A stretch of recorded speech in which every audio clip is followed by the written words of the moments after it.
koto membe do mala nyim bankun kan woto ya sabu ba jalale ko membe dun na nyim banko kan membe de dala nyim banko kan me yalon ko molu nyanta do mala abe ayodin soto ko sula bala nyamin nyimmu kuleti me yalon ko wala ya sabu wayri luabe laring e tolle bulu luwa me yalon ko wala be dendi nyinna ko nyanta ayodin soton na adun nabe dunna walla be dedala nyim banko kan iteli nyanta bulala o sartole noma ko luwa ya londi nyamin 2005 domori luwa nyinna karola pour domola tanko ni ngala saa woto nyimwo bundala hammoleti kaje ko domo nabe domola nyim banko kan nabe ko sotola ay ke domoroti men yalon ko membe kelaje ayodin soto ko sartole ya kan nyamin woto nyim belala lonkunto dunoti badi ngulu ka kodo mo me ayodin soto woto alinga ke sai.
President Yahya Jammeh invites you to discover Africa's finest investment destination, the Gambia.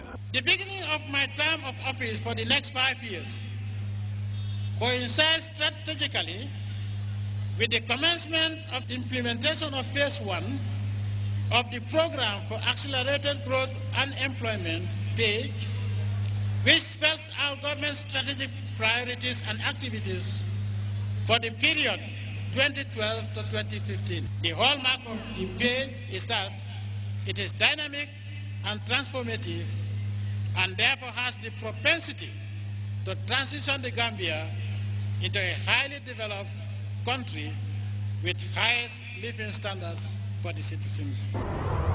Following the contours of the Gambia River to its estuary on the Atlantic coast, this small but accessible country is a natural gateway to West Africa.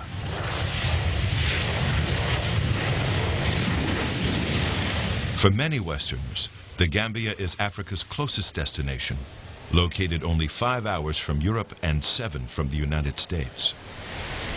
Tourists flock here each season to enjoy the lush tropical climate, inviting beaches, and world-class amenities complemented by the Gambia's friendly English-speaking populace. In addition to these lifestyle factors, the Gambia's stability, size, and business incentives offer a great opportunity for foreign investors. The Gambia has a very attractive business environment. It's easy to bring investment funds in and to take them out as well. There are no exchange controls at all, and there are no controls on the capital and current account, which really makes it easy to do business in the Gambia. First word that comes to mind is easy. To have your business registered and to get all the incentives that the government has promised to potential investors. That is very easy. To access work permits and resident permits could be sorted out in a day. We've handled such cases, and it's so easy to come in and to regularize your status without any hassle or any harassment. The Gambia's small population gives investors easy access to key government officials and allows them to set up their businesses with a minimum of red tape. With multiple 3G networks, the Gambia also offers one of the fastest wireless data rates in Africa. Doing business in the Gambia, there's a great advantage because of our size. We're a small country as relative to other African countries, a population of 1.5 million people. Therefore, the decision-making process, is quite fast. There is very little, if any, bureaucracy in accessing government officials. We find this to be extremely invaluable as it aids us in executing business transactions swiftly and speedily. The speed of establishing a business in the Gambia is an attractive consideration, but to foreign investors like Maersk Line, stability and competitiveness are equally important. In the Gambia, there's been a sustained period of a continued government that's really working to improve the country. If you are involved in any type of business, it is, of course, paramount to your planning. To have stability, to have the ability to try and forecast what will happen in 3 and 5 and 10 years from now. And that's something we can do in the Gambia. In just over a year, through engagement of the Gambian Ports Authority, we've managed to make an increase in productivity of more than 30%. And I think that says a lot.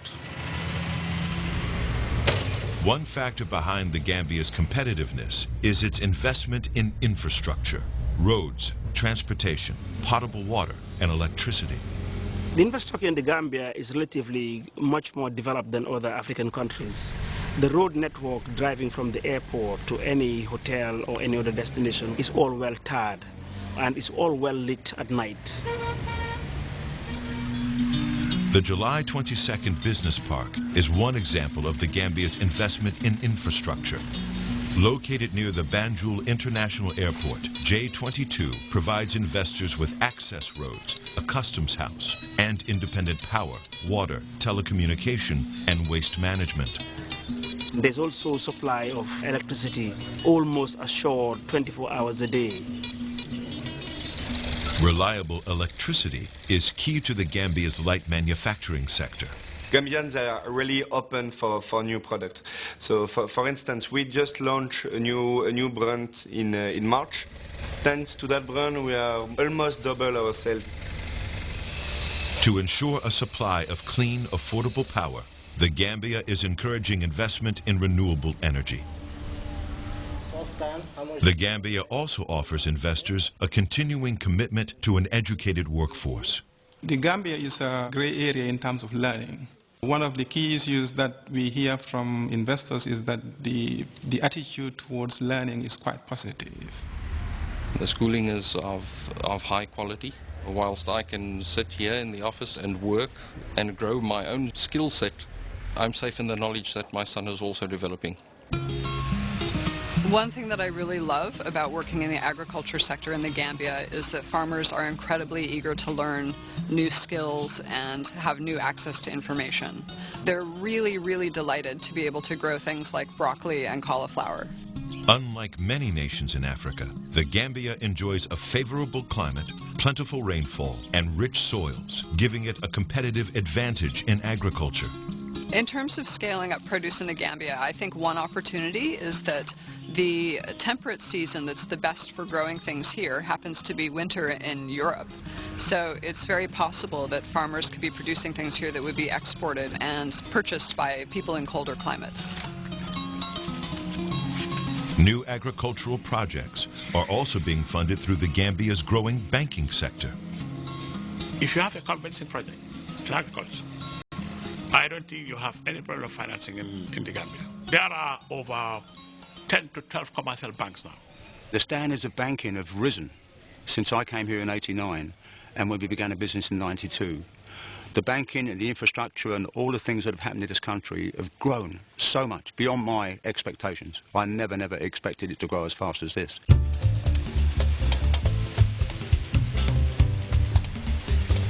Tourism is another dominant sector in the Gambian economy, accounting for 17% of GDP. One of Africa's premier tourist destinations is the Makasutu Culture Forest, a pristine reserve and hotel encompassing 5 ecosystems along the Mandino River.